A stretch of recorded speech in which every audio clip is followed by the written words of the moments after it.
देश और बिहार में कोरोना की रफ्तार हुई थोड़ी धीमी। 24 घंटे में मिले पहले की अपेक्षा कम मरीज, जांच भी की गई कम।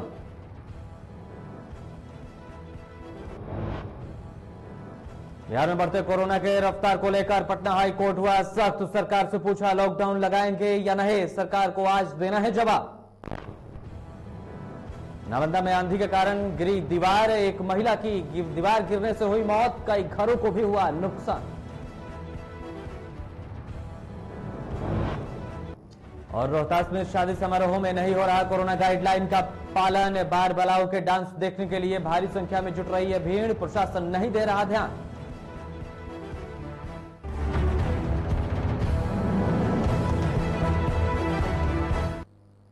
नमस्कार, मैं हूं अविनाश पांडे और आप देख रहे हैं जीटीवी भारत। बुलेटिन की शुरुआत बड़ी खबर से कर रहे हैं। आपको बता दें कि जिस तरीके से स्थितियां खराब हो रही हैं और इसको देखते हुए बिहार में लग सकता है 15 दिनों का पूर्ण लॉकडाउन। तो आपको बता रहे हैं बड़ी खबर, जहां बिहार में 15 दिन का पूर्ण लॉकडाउन लग सकता है। कोर्ट से लगी फटकार के बाद आज जवाब देगी सरकार। कोर्ट में जवाब देना है, कोर्ट ने जवाब मांगा है। आज होगी आपदा प्रबंधन समूह की भी बैठक। इस बैठक के बाद भी कई अहम फैसले लिए जा सकते हैं। तो आपदा समूह की बैठक के बाद लिए जा सकते हैं कई अहम निर्णय। तो बड़ी खबर आपको बता रहे हैं, बिहार में कोरोना से स्थितियां खराब हो रही हैं। कोरोना संक्रमण की रोकथाम के लिए सरकार ले सकती है कोई बड़ा फैसला। तो बड़ी खबर आपको बता रहे हैं, जहां बिहार में कोरोना को लेकर स्थितियां खराब हैं। आईएमए के साथ कई संगठन कर रहे हैं लॉकडाउन की मांग।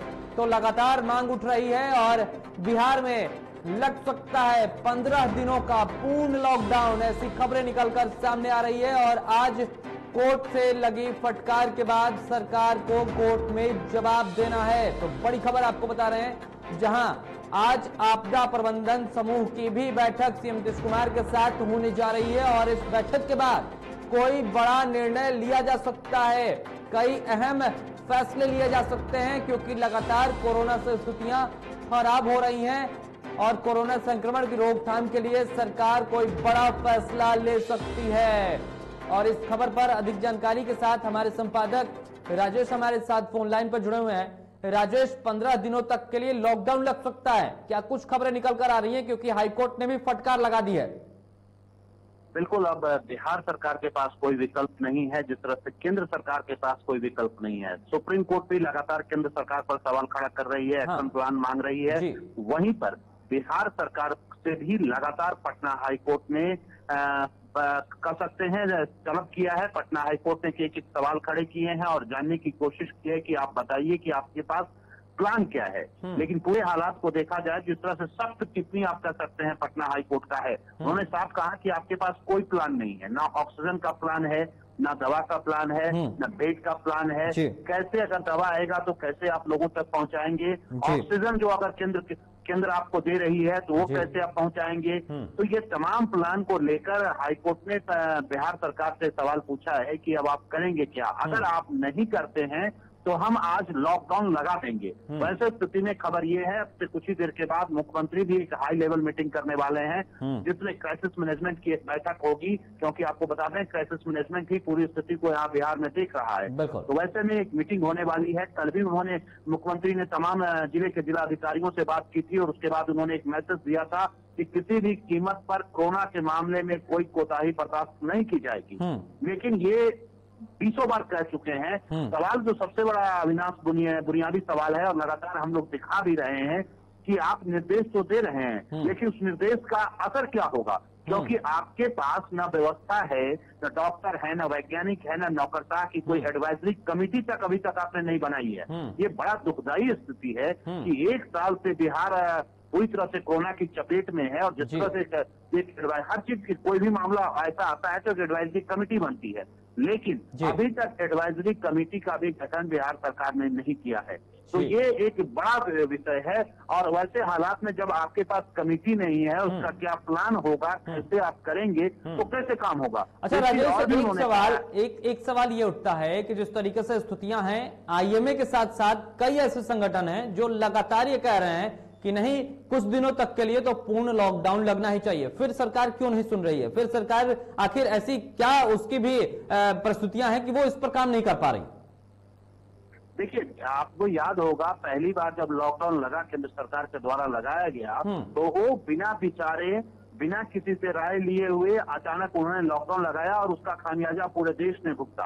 अभी की स्थिति है कि कोर्ट जब उनसे कह रहा है और साथ ही साथ तमाम जो वैज्ञानिक हैं, तमाम जो डॉक्टर हैं, रिसर्चर हैं, वो अब लॉकडाउन की जब मांग कर रहे हैं, पिछले कई दिनों से वो लोग मांग कर रहे हैं, लेकिन उसके बावजूद भी बिहार सरकार जो है वो लॉकडाउन नहीं लगा रही है। अब जब हाईकोर्ट ने कहा है तो अब से कुछ ही देर के बाद मीटिंग शुरू होने वाली है, लेकिन अब ये भी, और साथ ही साथ हाईकोर्ट ने ये भी कहा है कि आप आज अपना जवाब मुझे दें। आज मंगलवार है, आज उन्होंने कहा है जवाब आप दें, तो जवाब भी इनको सौंपना है और देना है। और अब स्थिति ये है कि इतना कहने के बावजूद भी आप नहीं लगा रहे हैं, तो एक चीज तो तय मानिए अविनाश की पूरी तरह से सरकार के पास इच्छा शक्ति का घोर अभाव है। घोर अभाव को अच्छी तरह से जी बिल्कुल। राजेश, जरा बिहार की परिप्रेक्ष्य में लगातार हम बात कर रहे हैं, तो बिहार का आंकड़ा भी अपने दर्शकों को बता देते हैं और उसके बाद आपसे फिर से जुड़ेंगे। जरा लाइन पर बने रहिए आप। तो बिहार की अगर हम बात कर रहे हैं तो बिहार में कोरोना संक्रमण की रफ्तार थोड़ी सी कम हुई है। अब ये कम क्यों हुई है ये भी आपको बता देंगे। पिछले 24 घंटे में कोरोना के 11,407 नए पॉजिटिव मरीज मिले, जबकि रिकॉर्ड है 13,603 कोरोना मरीज स्वस्थ होकर घर गए। अर्थात अब स्वस्थ होने वालों की संख्या ज्यादा है, नए मरीजों की संख्या कम है। इसी तरीके से अगर बात करें तो नए केसों की तुलना में स्वस्थ होने वाले मरीजों की जो संख्या है वो 2,196 अधिक रही है। इसके कारण कोरोना संक्रमण की दूसरी लहर में पहली बार एक्टिव मरीजों की संख्या भी बिहार में कम हुई है। अब एक्टिव मरीजों की संख्या 1,07,667 है। हालांकि कोरोना के कम नए केस मिलने का मुख्य कारण जांच का कम होना है। पिछले 24 घंटे में मात्र 72,658 सैंपलों की ही जांच की गई है। इस तरह संक्रमण का दर जो है वो 15.70% पर रहा है, जो रविवार की तुलना में अधिक है। हालांकि यह 30 अप्रैल के रिकॉर्ड संक्रमण दर 16.15 से थोड़ा सा कम है। वहीं 72 कोरोना पॉजिटिव, माफ कीजिएगा 82 कोरोना पॉजिटिव मरीजों की मौत हुई है। सोमवार को स्वास्थ्य विभाग की ओर से जो आंकड़े जारी किए गए उसके अनुसार 6 जिलों में 500 से अधिक नए कोरोना के पॉजिटिव मरीज पाए गए। लेकिन आपको जरा 4 दिनों की हम आपको स्थितियां बताते हैं कि 4 दिनों में क्या कुछ रहा है, किस तरीके से रहा है। 3 मई को बात कर लें तो 3 मई को संक्रमण की दर 15.70 रही और नए कोरोना पॉजिटिव मरीजों की संख्या जो रही 3 मई को वो 11,407 रही, जबकि ठीक होने वाले मरीजों की संख्या 13,603 रही। वहीं 2 मई की बात कर लें तो 2 मई को जो नए मरीज मिले थे उनकी संख्या 13,534 रही, जबकि ठीक होने वाले मरीजों की संख्या 2 मई को 11,694 रही। उस दिन जो संक्रमण का दर था वो जो था वो 15.14% था। 1 मई की बात कर ले तो 1 मई को 13,789 नए मरीज मिले। ठीक होने वाले मरीजों की संख्या उस दिन 10,905 थी। संक्रमण की दर 1 मई को 14.41% थी, जबकि 30 अप्रैल को बात कर ले तो 30 अप्रैल को 15,853 नए कोरोना पॉजिटिव मरीज मिले। उस दिन ठीक होने वालों की संख्या 11,194 रही और संक्रमण का दर जो था वो सबसे अधिक 16.15% था। स्थितियां ये हैं। राजेश हमारे साथ, हमारे संपादक जुड़े हुए हैं। राजेश, कमी तो आई है, लेकिन जब जांच नहीं करेंगे तो कमी तो आएगी ही ना, क्योंकि जांच करेंगे तब तो कोरोना के पॉजिटिव मरीज मिलेंगे और इससे आप ये दिखा रहे हैं कि कोरोना के मरीजों की संख्या अब कम हो रही है। ये दरअसल जांच कम कर और आंकड़ा जो दिखा रहे हैं वो अपनी पीठ पर सता रहे हैं, वो आंकड़ा सही नहीं है। दरअसल बिहार में जांच जो जिस स्तर पे होना चाहिए था वो जांच उस स्तर पे नहीं हो रहा है। आप राजधानी पटना की अगर बात कर ली जाए तो पटना में सरकार बताए कि कहाँ जांच और किस तरीके से वो जांच हो रही है और वो जांच कितना कारगर है, ये राजधानी पटना, ये हम सब आसपास अब हम देख रहे हैं। इसके अलावा अगर पटना से आप बाहर चले जाएं कि दूर दराज के जो इलाके हैं, जो शहरी इलाका हो या ग्रामीण इलाका हो, वहां किस तरह का जांच हो रहा है। तो जांच के नाम पर बस खाना पूर्ति हो रही है और इलाज के नाम पर केवल खाना पूर्ति हो रही है। और यही वजह है कि अभी जो आंकड़ा सरकार दे रही है और इससे खुश है कि कोरोना का जो रफ्तार है वो धीमा पड़ा है, कम हुआ है।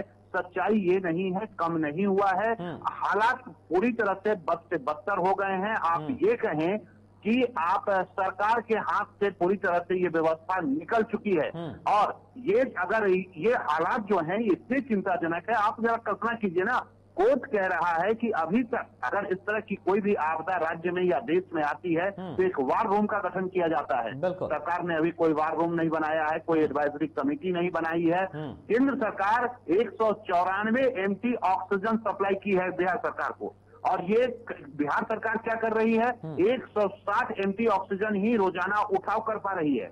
बाकी 34 एमटी जो ऑक्सीजन है वो उठाव नहीं कर पा रही है, और विशेषज्ञों का कहना है कि ऐसी स्थिति में वो लैप्स हो जा रहा है। तो आप सोचिए, सरकार सिर्फ आंकड़ा, जो आंकड़ों की जो सोचेबाजी, आंकड़ा का जो भ्रम जाल फैला रही है, प्लानिंग नहीं है, सिर्फ आंकड़ों के जरिए बताया जा रहा है, समझाया जा रहा है और लोगों तक ये संदेश देने की कोशिश की जा रही है कि नहीं सब कुछ ठीक है। नहीं, बिल्कुल ये जो आप कह रहे हैं एकदम से, लेकिन ये मुगालते में रहने की जरूरत नहीं है। आप आंकड़ों पर भरोसा ना करें, आप अपने आप को सुरक्षित रखने की कोशिश करें। और जो इसमें सबसे जरूरी है, जो आपने पहले भी कहा कि कोरोना चेन को तोड़ने के लिए लॉकडाउन लगाने की जरूरत है, हम सबको स्वतः लॉकडाउन लगाने की जरूरत है। बिल्कुल राजेश, जिस तरीके से स्थितियां हैं, स्वतः लॉकडाउन लगाने की जरूरत है। सरकार अगर ध्यान नहीं दे रही है तो हमें अपना ध्यान तो कम से कम रखना है। फिलहाल तमाम जानकारियों के लिए आपका बहुत बहुत धन्यवाद। और एक और बड़ी खबर आ रही है, आपको बता दें कि पटना सिटी में गुरुद्वारे पर बम से उड़ा देने की धमकी मिली है। तो बड़ी खबर आपको बता रहे हैं, जहां पटना सिटी में गुरुद्वारे को बम से उड़ाने की धमकी मिली है। तख्त श्री हरमिंदर साहिब और बाल लीला गुरुद्वारे को बम से उड़ाने की धमकी मिली है। बड़ी खबर आपको बता रहे हैं पटना सिटी से, जहां पर पत्र के माध्यम से 1 महीने के अंदर 50 करोड़ रुपए की फिरौती मांगी गई है गुरुद्वारे से, और नहीं तो बम से उड़ा देने की धमकी दी गई है। गुरुद्वारा प्रबंधन कमेटी ने बिहार के डीजीपी से सुरक्षा की मांग की है। तो बड़ी खबर आपको बता रहे हैं, जहां गुरुद्वारे को बम से उड़ाने की धमकी मिली है। पटना सिटी में जो तख्त श्री हरमिंदर साहिब गुरुद्वारा है, वहां बम से उड़ाने की धमकी मिली है। तख्त श्री हरमिंदर साहिब के साथ साथ बाल लीला गुरुद्वारे को भी बम से उड़ाने की धमकी मिली है। एक पत्र लिखकर फिरौती की मांग की गई है और 50 करोड़ रुपए की फिरौती मांगी गई है। बड़ी खबर आपको बता रहे हैं, जहां गुरुद्वारे की प्रबंधन कमेटी ने बिहार के डीजीपी से सुरक्षा की मांग की है। तो बड़ी खबर इस वक्त की आपको बता रहे हैं, जहां राजधानी पटना में स्थित पटना सिटी गुरुद्वारे को बम से उड़ाने की धमकी मिली है।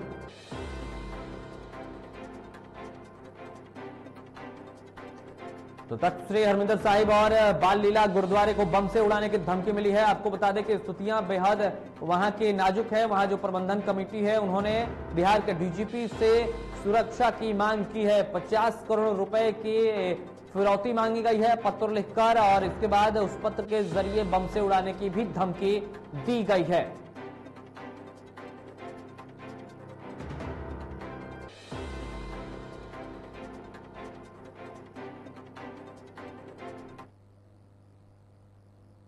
और देश भर में वैक्सीनेशन का तीसरा चरण शुरू हो चुका है, लेकिन बिहार में 18 साल से अधिक उम्र के लोगों को वैक्सीन कब मिलेगी, अभी तक ये तय नहीं हो पाया है। वहीं पटना के गार्डिनर अस्पताल अधीक्षक का कहना है कि अभी करीब 15 से 20 दिन का वक्त लगेगा, और स्वास्थ्य विभाग से बातचीत हुई है कि किसी परेशानी के कारण देरी हो रही है। अधीक्षक का कहना है कि 18 साल से अधिक उम्र के लोगों की संख्या ज्यादा है, जिस कारण थोड़ी देरी हो रही है। स्वास्थ्य विभाग के आश्वासन दिया है कि जल्द से जल्द वैक्सीन उपलब्ध कराई जाए।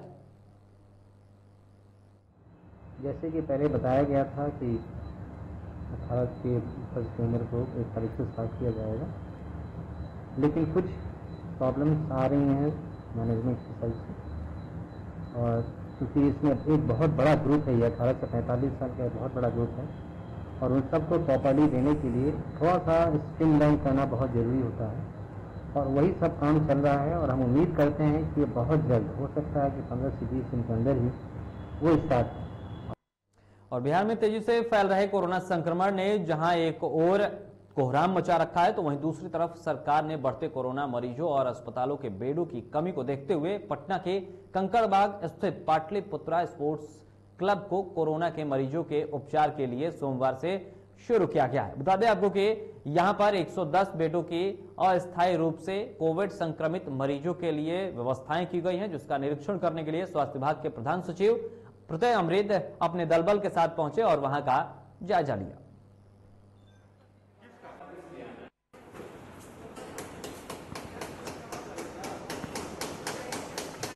उन लोगों ने हम लोगों से जो समय मांगा है, हम लोग जैसे आज शुरू इसको कर रहे हैं, अब हम लोग का अगला लक्ष्य है जयप्रभा मैदान तक, उसको भी हम लोग कोशिश करेंगे यथाशीघ्र चालू करने। ये कितने बेड का है सर, आज शुरू होगा? 110।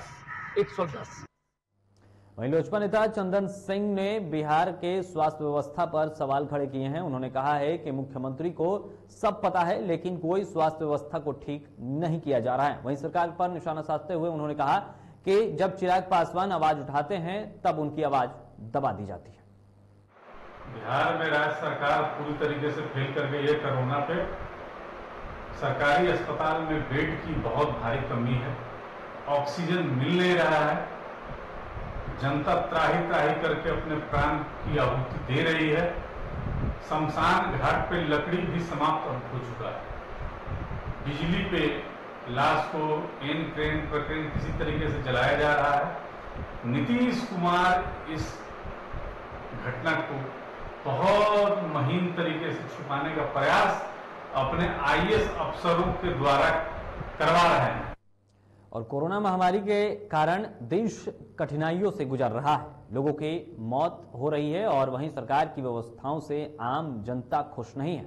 बिहार में कोरोना को लेकर स्थिति काफी विकट हो गई है। सरकारी अस्पतालों में सुविधाओं का घोर अभाव है, जिसके चलते मरीजों की लगातार मौत हो रही है। तो आपको बता दें कि स्थितियां ये खराब हैं और अस्पतालों की कुव्यवस्था को लेकर सीपीआई, एआईएसएफ और अन्य लेफ्ट संगठनों के कार्यकर्ताओं ने पीएमसीएच अस्पताल के मुख्य द्वार पर सरकार और स्वास्थ्य व्यवस्था के विरोध में जमकर प्रदर्शन किया है।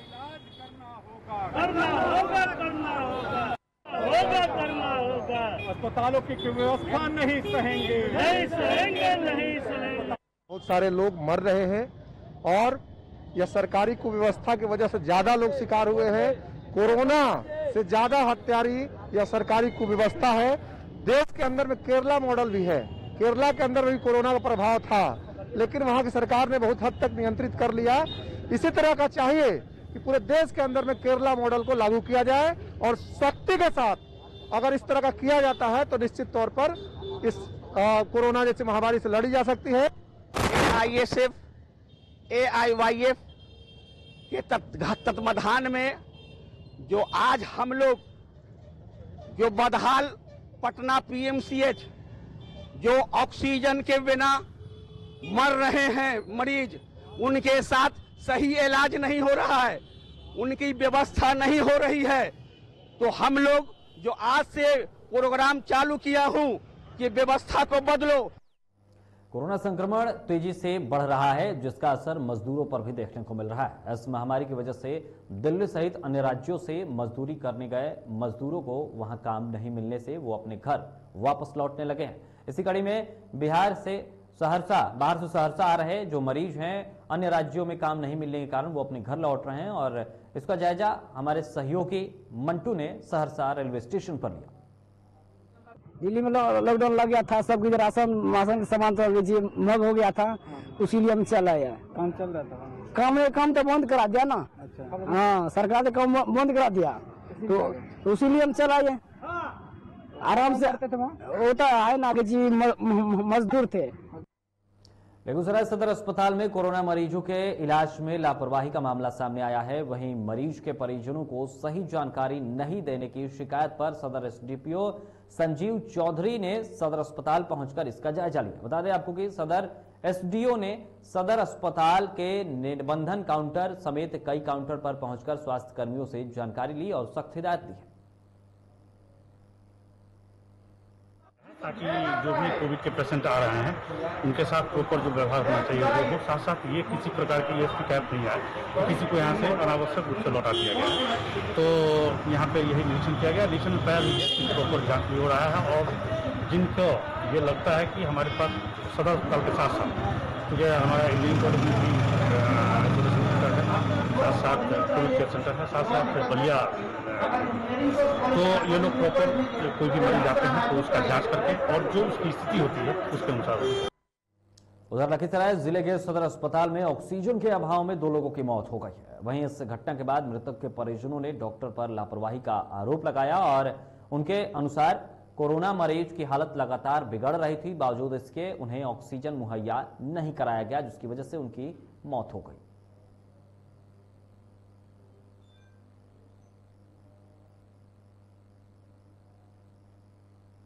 और रोहतास जिले के विक्रमगंज थाना क्षेत्र में शादी समारोह में कोरोना गाइडलाइन की जमकर धज्जियां उड़ाई गई। इस दौरान बार बालाओं के डांस को देखने के लिए भारी संख्या में भीड़ इकट्ठा की गई और इस दौरान सोशल डिस्टेंसिंग का भी पालन नहीं किया गया। ऐसे में बड़ा सवाल यह उठ रहा है कि कोरोना को कैसे रोका जाए। सवाल यह भी उठ रहा है कि लापरवाह लोग आखिर कब सुधरेंगे, और सवाल तो यह भी उठ रहा है कि प्रशासन आखिर इस तरीके के समारोह पर ध्यान क्यों नहीं दे रहा।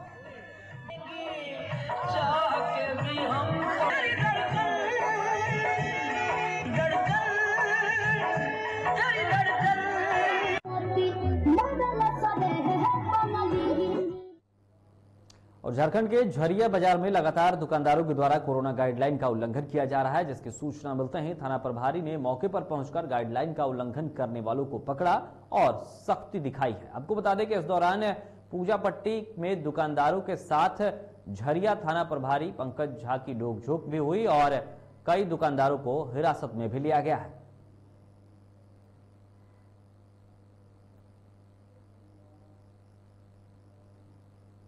उधर मधुबनी के सदर अस्पताल में तैनात एक गर्भवती नर्स की कोरोना से मौत हो गई है। नर्स का इलाज डीएमसीएच में चल रहा था और इससे नाराज मधुबनी सदर अस्पताल की नर्सों ने ड्यूटी करने से इनकार कर दिया है। उनका कहना है कि उन्हें असुरक्षित माहौल में काम करना पड़ रहा है और उन्हें पीपीई किट तक नहीं दी जा रही है। वहीं नर्सों ने कामकाज को ठप करने की जैसे सूचना प्रशासनिक महकमे में मिली है, प्रशासनिक महकमे में खलबली मच गई है।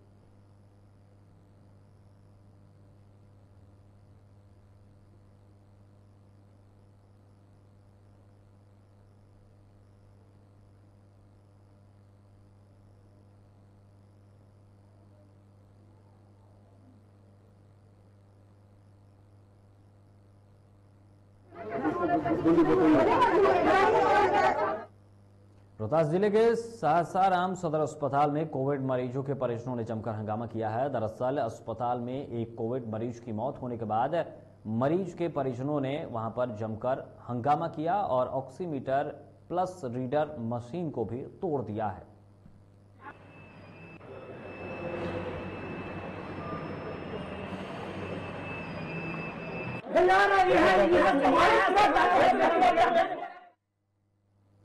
और डॉक्टर को भगवान का दूसरा रूप माना जाता है और इस कहावत को सच कर दिखाया है बिहार के मुंगेर जिले के तारापुर अनुमंडल अस्पताल के डॉक्टर और नर्सों ने, जहां डिलीवरी केंद्र में डॉक्टरों और नर्सों ने पीपीई किट पहनकर कोरोना पॉजिटिव गर्भवती महिला की सुरक्षित डिलीवरी कराई है, जिसका जच्चा और बच्चा फिलहाल पूरी तरीके से स्वस्थ है।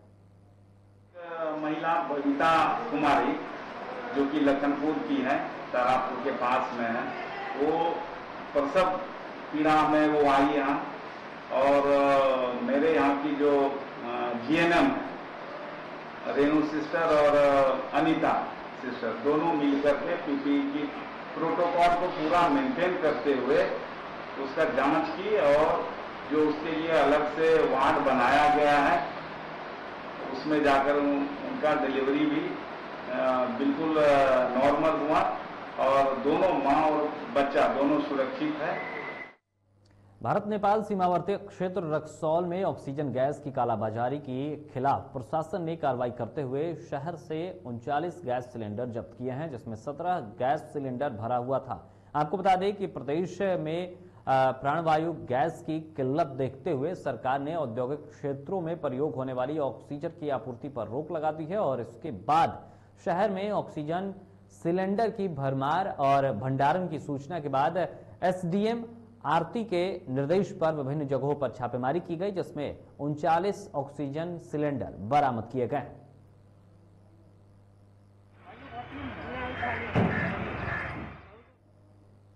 और फिलहाल खबरों के इस बुलेटिन में इतना ही। ऐसे तमाम बड़ी खबरों से अपडेट रहने के लिए आप देखते रहिए डीटीवी भारत। नमस्कार।